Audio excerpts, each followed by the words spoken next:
አዛኝቱም ብዬ እንደው ምንም ማውቀው ነገር የለም። ቤተሰቡ እኮ ወርቅ ናቸው፣ ሰው አክባሪ ናቸው። እኔን ራሱ እንደው እንደ ጥበቃ አይተውኝ ያውቁ። ያው በልጆች ፊት ቃልሽን ስጪኝ ማርቴ። አቦቢ እኔ ቃል እገባልሃለሁ። ቃል ልግባልህ።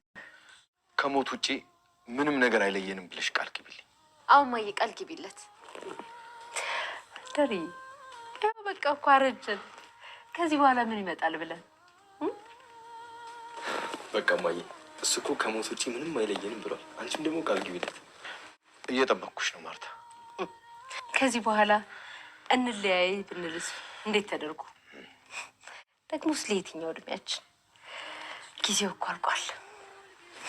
ግድ የለም ደርዬ፣ ምንም ነገር ቢመጣ አልለይ። የእውነት ያው ምንም ነገር ቢመጣ። አመሰግናለሁ። አባባ ደረጀ አቶ ደረጀ እንግዲህ ከብዙ ልፋት በኋላ እንግዲህ አብጌልን ልጁን ለማዳን ብዙ ነገሮችን አድርጎ ነበረ። በእርግጥ እንድትቀጣ እሱ ቢፈልግም ግን ደግሞ አባትነት ልጅን አሳልፎ ላለመስጠት ብዙ መስዋዕትነት ከፍሎ ነበረ። የሰው ልጅ ያክል ፍጥረት እንግዲህ ግቢው ቆፍሮ እስከ መቅበር ድረስ ደርሷል። ግን እስከ መጨረሻ ላድናት አልቻለም። ምክንያቱም እንደሚታወቀው ብዙ ነገሮችን ሙከራ ቢያደርግም እሱ ግን ያው የእውነት ተደብቆ ስለማይቀር ወይም ደግሞ ዋናውና ትልቁ ነገር አርጁ ጓደኛውን ይዞ መጥቶ ከቁዚ ገብቶ ስላልወጣ በዛ አማካኝነት እንግዲህ አርጁ ተደጋጋሚ በተለይ ደግሞ አብጌል ጋር ደውሎ ያለውን ነገር ለማጣራት ሲሞክር ነግሯት ነበርና ጓደኛዬ ትዶ ነው አለበለዛ ደግሞ እኔ ራሴን እንትን ይዤ እመጣለሁ ንገሪኝ አለበለዛ ፖሊስ ይዤ እመጣለሁ ስላት የመጀመሪያ ያስነቃችበት መንገድ ምን ፖሊስ አረ በፍጹም ይዘንዳት በጣም ምናምን አይነት ብላ እንግዲህ ከዛ ጀምሮ እሱ ነቃ ማለት ነው። ምክንያቱም እንደዚህ ስትለው በጣም እንደደነገጠ አለካ በቃ ጓደኛዬ ይዘነው ማን የቀረው በቃ ገላችሁት ነው ማለት ነው፣ አግታችሁት ነው ማለት ነው፣ በቃ የሆነ ነገር አለ ብሎ ጠረጠረ ማለት ነው።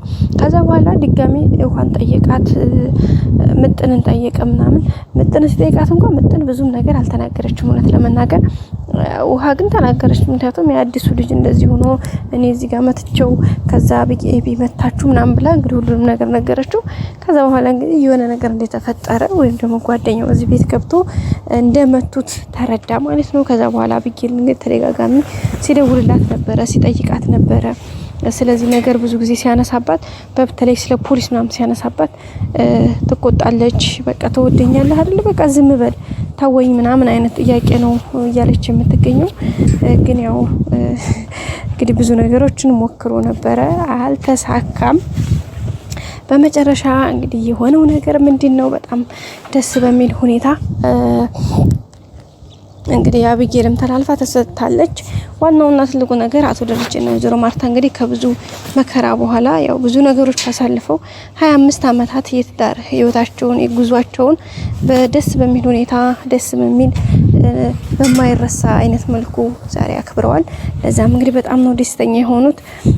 ያው ለየት ያደረገው ደግሞ እንግዲህ ዛሬ የመጀመሪያው በልጆቻቸው በመሆኑ ሁለተኛው ደግሞ እና ዋናው ደግሞ በፍራንክ መጀመሩ የመጀመሪያው እንግዲህ አቶ ደረጀና ወይዘሮ ማርታን ዳጣና አብጌል ያደረጉት ፍራንክ በጣም ከባድ አደገኛ ነበረ። እንግዲህ ያው ናታንም ተባባሪ ነው እዚህ መካከልና በቃ በዛ መልኩ እንግዲህ ደረጀ እንደዚህ ሆኖ በቃ ብዙ ነገሮች አናድዱታል፣ ብዙ ነገሮች ያበሳጩታል።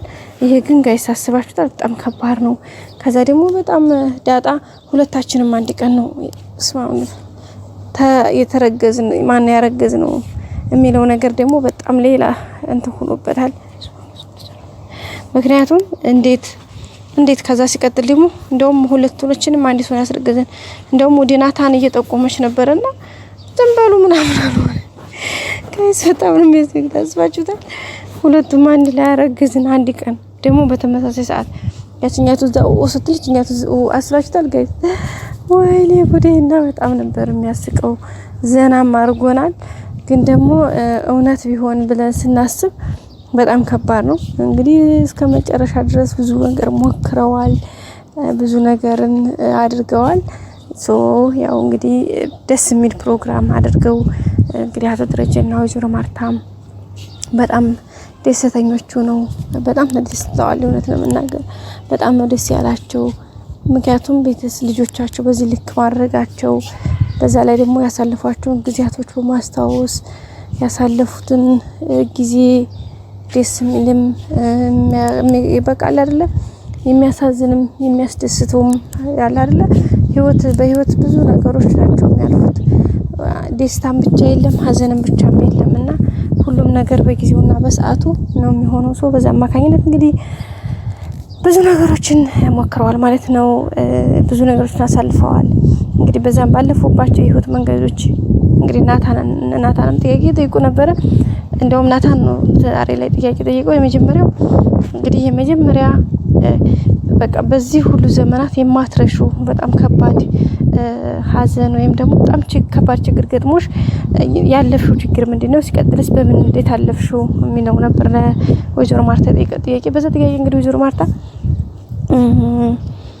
በህይወቴ በጣም የከፋኝ ወይም በጣም በህይወቴ ያዘንኩበት እለት በጣም ከባድ እንትን የገጠመኝ እለት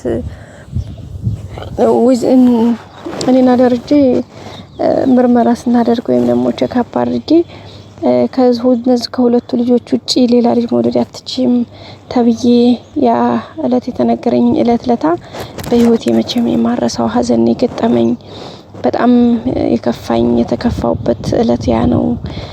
ከዛ ባለፈ ደግሞ ያለፍኩበት እንዴት አለፍሽው ያልከኝ ደግሞ ያለፍኩት እንግዲህ በደረጀ ነው። ሁሉንም ነገር እሱ ከጎን ሆኖ አይዞሽ ብሎ ገድፎ ደግፎ አቅፎ እሱ ሁሉንም ነገር እንትን ባይል ኖሮ ምንም ነገር ማድረግ አልችልም ነበረ። ስለዚህ በዛ አማካኝነት ነው ብሎ አላት ማለት ነው። በዛም እንግዲህ በጣም ደስ ብሎኛል። ያንን ቀን ያንን ጊዜ ያንን ዘመን ያንን ሰዓት በዛ መልኩ ነው ያለፍኩት እንጂ ደሬ ከሱ ባያግዜ ኖሮ ላላልፈውም እና በጣም ብሎ ነበር እንግዲህ ገለጸችው። በጣም ነው የተገረመው። አቶ ደረጀን ደግሞ ናታን ሲጠይቀው እስካሁን እንደዚህ የከፋኝ ወይም ደግሞ በጣም ከባድ የምለው ነገር የገጠመኝ የለም። ለወደፊት ግን አላቅም፣ ወደፊት ግን እንጃ ብሏል። ወደፊትማ ምንም እንዳታስብ እያለች ነው ማርታ። በቀጣይ ክፍል እንገናኝ። ሰላም ቆዩ።